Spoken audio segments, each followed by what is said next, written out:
Hey guys, how you doing? Welcome to the Fast Forward Podcast 4.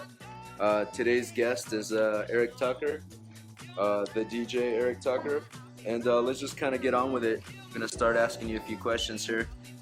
So the first one is, what does "not everyone understands house music" mean? Not everyone understands house music is Yeah. like a thing. Like a lot of people are either into house or they're not, and they think house is something that's not a positive thing, or they're in their own type of music. If they're in the hip hop or in the reggae or whatever. I started as a reggae DJ, so Right. a lot of people were very judgmental about house when I got into house. But as they come along and they get into it, and like once you get into house, you understand it. So that's what it means. Okay. Either you understand it or you don't. And when you understand it, you understand it. Right, and you feel like you understand it. And people come around. People come around. Nice. My homies that come around that weren't into it at first, and then show them the music, show them a club, show Nice. them all this.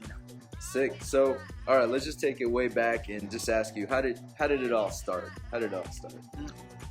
How did everything start for you? The music stuff. And I first started DJing when I was 14. My mom was a DJ, so she had turntables in her bedroom and would play 90s hip hop vinyls. And I started playing on her turntables, and then me and my best friend Omar, when we were like 16, we got our own set of turntables and started collecting reggae dancehall 45s. Nice. And, yeah, just DJing those, and we started doing house parties, beach parties, and it just went from there.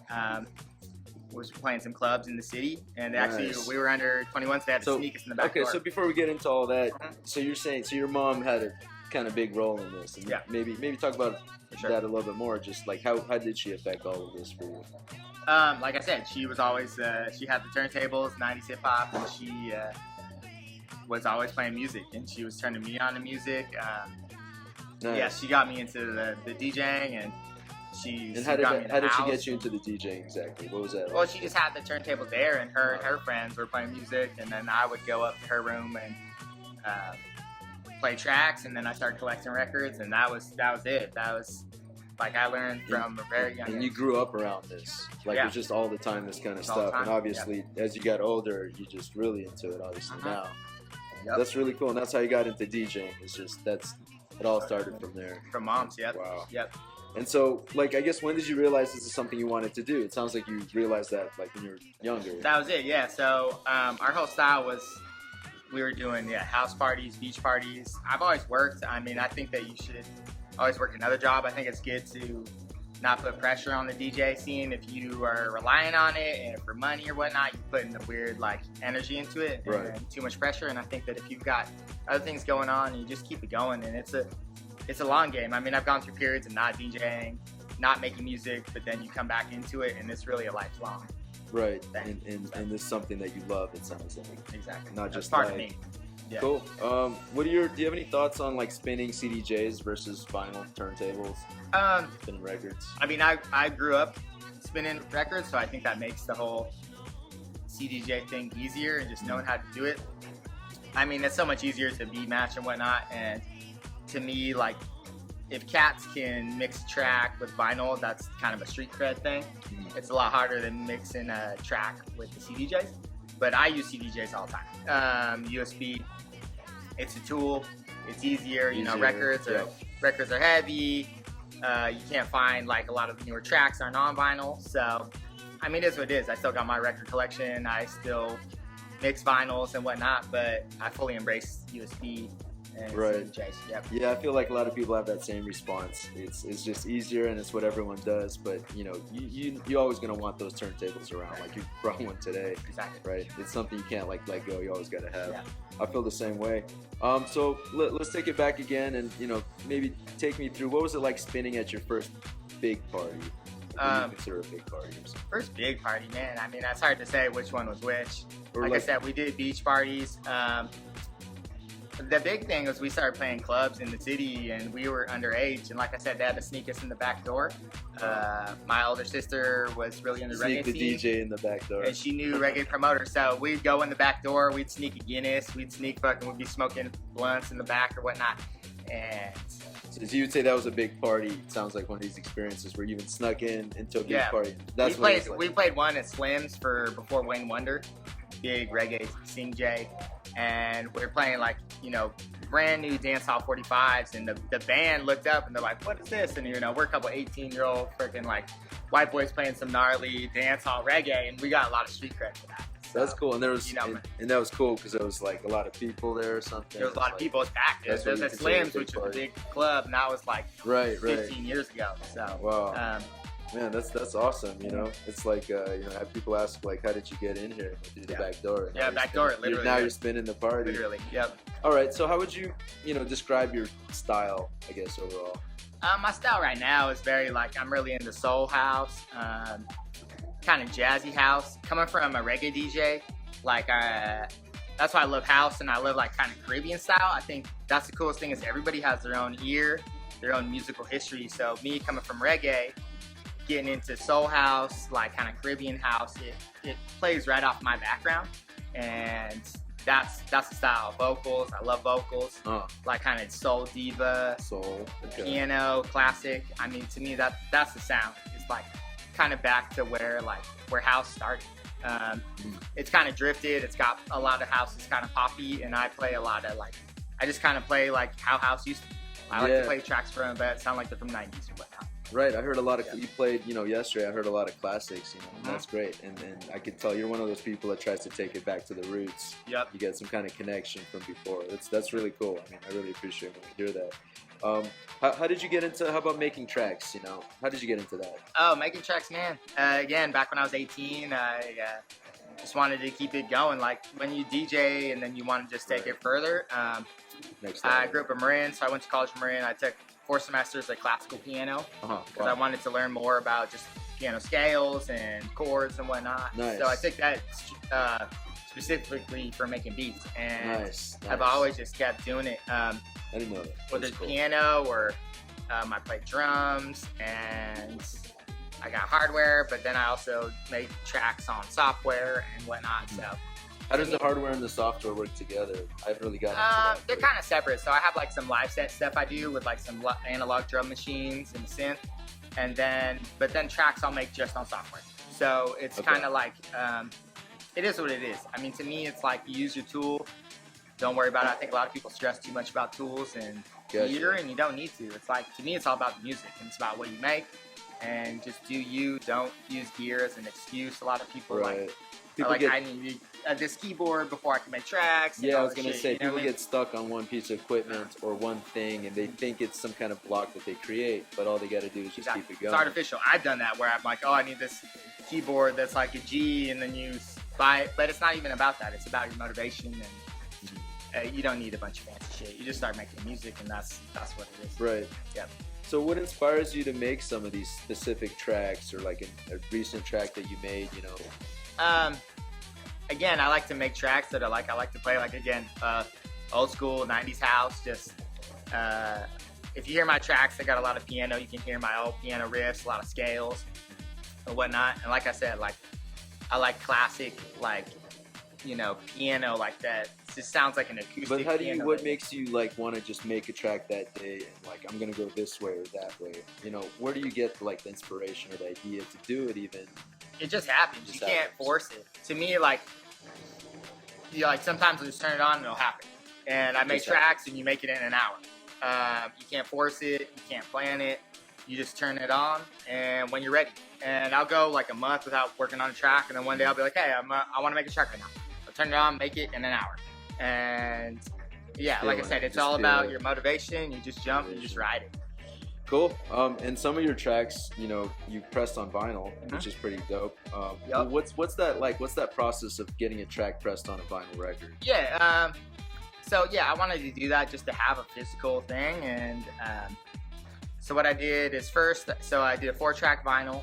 I got all 4 tracks ready, and then I found a record press in SoCal, Okay. and they had this package deal where I got 100 records. They did the mastering, the pressing, everything, all the way to shrink wrap and label. So I got the tracks ready. They sent a template. I designed the label for the record. Nice. Okay. And Graphic. yeah, that was a couple years ago. Got it in some local shops in SF. I got it on Bandcamp. And yeah, so if you want to check it out, Eric Tucker Bandcamp, Musica Records. Yeah, and I got more in the works. I got so many tracks. Like I probably have 50 tracks in my computer just waiting in the wings.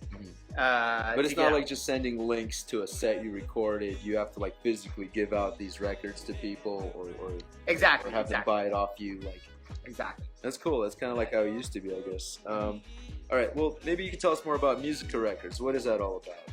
So that was it. Musica Records wanted to have a platform to put out my own music and to not have to be like asking someone and begging people. There's so much hype in the music game of like, popularity and like back scratching and all this and whatnot. Yeah. So to me, it's like just go and do you and put it out there, and then you're not relying on it. Right. So that was the whole thing. Just do it myself.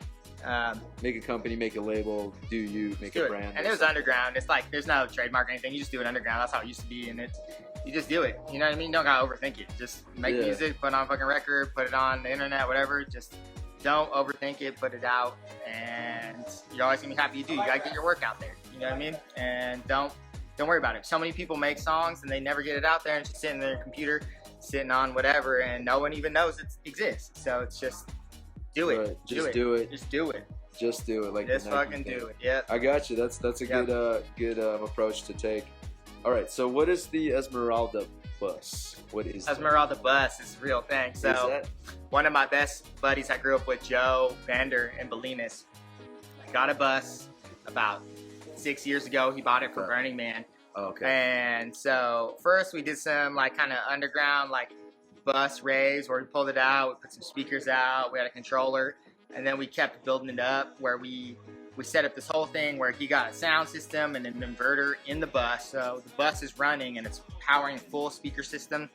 We put in a table we taped down, we put in CDJs, we put in mixer, and it really was like a mobile club. So it's like a little bus, no seats, and in Detroit, so you can dance in it. It's like a club. Wow. So we've got 20 people in. He's driving, I'm DJing. It's literally a rolling fucking rave. That's what we call it. And it's you said it's in Detroit now. It's in Detroit. So he bounces back from the Bay to Detroit, and we've been out there like 4 years for Movement Festival in May. Was so sad to miss it this year with the whole lockdown, and hopefully things come back next year.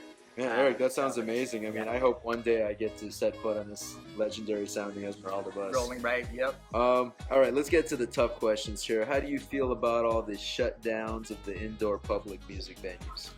I think it sucks. I'm not into it, and it's sad, man. It's like I kind of killed the rave scene and everything, and the momentum. I had a party that we were doing in Oakland in Bricks called Deep Groove last year, day party on Saturday. Once a month, and it was building, it was getting bigger. We did it in November and was going to launch again this summer, and even booked the first party and then just had to cancel. So it's sad, man. And it's like, it's rough. We don't have anywhere to go. No one has anywhere to go. You know what I mean? Like the DJs, it's really a community. You know, it's your homies. It's what you do on the weekends. That's your people, and to have that shut down is just part of your life. It's your life, your lifestyle. And you have to figure out how to reconfigure your lifestyle, you know, right? And that's what's interesting to me is trying to figure out how, because everyone coped it with different ways. And how did you keep yourself like involved with music or DJing when the shutdown first happened? Like, how do you do it? Well, I mean, I'm always listening to music. I'm always finding new tracks to put on my folder, on my USB or whatnot. At my house, I have a little DJ. I got my setup, and it's in a room called the Club Room. The Club, and yeah, we have little fucking parties in there where we got our drinks, we're DJing, whatever, get like 5-10 people, and just kind of recreate the club scene and doing that, and then also doing private parties. Your festival you did, Toast Stock, that was actually what inspired me up in Clear Lake like a month ago, and then here we are right now. We're in Placerville, music and camp out we just did for my birthday here. It's amazing. It's all related and connected. Same thing. And you just got to keep it going. And I hear you. I'm on the same wavelength as you. You make it instead of like being comfortable and having all these options in the city or wherever to do things. You now have to build it yourself. Yep. And I like that because it's kind of more underground. Yeah.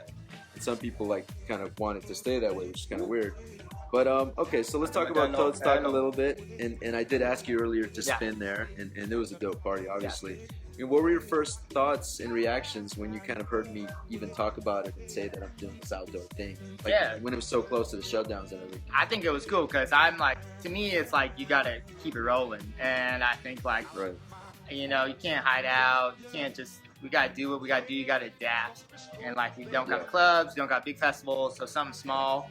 You know, people can pick or choose. If let their comfort level. If people aren't comfortable, they Yeah. can stay home. But people want to go party, so make it happen. And so Cool. I was inspired. I thought it was cool. Nice. That's You know what I amazing mean? to When you hear. asked me to DJ, I had no hesitation, just jumped on it. So That's so awesome that Yeah. you did, and you Yeah. did great. Yeah, I had a blast. It was a super fun weekend. Anything that's like test it out at that party for you? You I just thought remember it was much cool from to it? get out. You know what I mean? To me, it was like almost like a reunion. I hadn't partied in a Wow, while, so yeah. it was exciting. And yeah, to camp and yeah, to play tracks, and Sweet, the sweet. setup was cool. And yeah, it was all good. Just pulled up my truck, threw up the tent. Yeah, you look like you're having fun for sure. It was all good. So, okay, let's talk about maybe some of like, you know, your DJ friends that you've met Yeah. throughout your career as a DJ. Yeah. And how did you meet them? Maybe specifically ones that you kind of look up to, Yeah. you know? Oh man, it's like you're always meeting people and networking. One of my best buddies, Dan Suda, he's here today. Yep. I met him because he's married to Eleanor that I grew up with in Bolinas, and he's an old school house DJ, and he's really been a mentor to me. He's who got me into the soul house scene, introduced me to a lot of people, so that's really important. You know what I mean? You got your people you look up to. Another one, Sharon Buck, in SF. She's my homie. We met at the Bloom Festival. My homie Emmanuel threw a festival about 3 years ago at Lake Sonoma called Bloom, and yeah, Buck was there, and yeah, we just bonded, and then we started chilling all the time. And yeah, Buck and Tuck, you know, Eric Tucker, Sharon Buck, Buck and Tuck. That's my Buck and that's my Tuck, homegirl. look it Yeah. Look it up. And I Yeah. love how these Yeah. things just kind of happen kind of naturally, you know? You just like have an amazing experience with people and you just kind of want it to go on. I also think it's amazing that someone you look up to, someone you kind of see around and Yeah. kind of hang out with. That's Yeah. really cool to Yeah. be friends with someone that's helped you out and shared this great teaching. Okay, so what kind of styles or like, I don't know, ideas or genres are you exploring right now or at the moment? Like I said, to me, it's all about soul house, 90s. My inspiration is always kind of like Caribbean. And yeah, just to me, like you got to do you. You can't fake who you are and what kind of music you're into.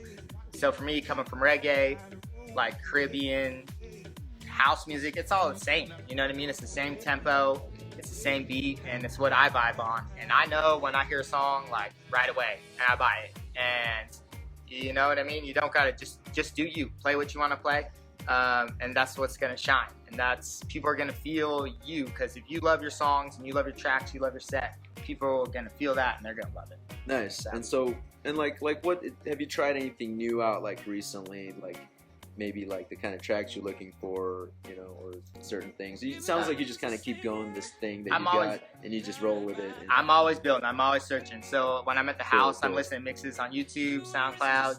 When I find a track I like, pop it in a track source. I usually like to buy just like 4, 5 songs at a time, okay. because I don't like to. I feel like if you buy too many songs, you kind of lose track of what you're getting. Right. Unless So- you organize it really well. It takes Exactly. a while. So I buy a few, and it's a long game. You know what I mean? Like over the last 5 years, my folder, my USB is just getting deeper and deeper, and now Yeah. it's sick. There's so many, like I could Freaking literally play library 10 and hours. shit. You know what I mean? So Cool. Well, all right. The last question for the podcast is, you know, what's next for Eric Tucker in terms of, you know, releasing content or spinning at parties or, you know, Okay. what's next for you? I got tracks ready. I'm probably gonna do Musica #2 release. It's probably gonna be Cool. just digital, just for the cost. Records are expensive, so probably get it out on TrackSource. It's gonna be 4 track release. More private festivals, like this year, Glasgow, Musica Camp Out, just like with the homies until we get things open. And when things open up, back to Deep Groove, gonna launch that in Bricks again in Oakland. Jack What London is Deep Square. Groove? Deep Groove is a party I was doing at Bricks. It's Okay. a little like a patio club, Jack London Square in Oakland. Nice. Amazing, yeah. And last year it was still we were doing monthly, and it just was building up bigger. And this year we're gonna keep going, and it just like the momentum just got knocked out, and it sucks. It's sad, but so you know we're gonna launch that again Saturday We'll day get party. it going. yeah. Well, I just want to thank you, Eric Tucker, for doing Yeah. this podcast. Yeah. This has been Fast Forward Podcast 4. Yep. Thanks, Eric Tucker. I'm Jeff Poisner, DJ Recognize. I'll see you guys on the next one. You guys have a good day.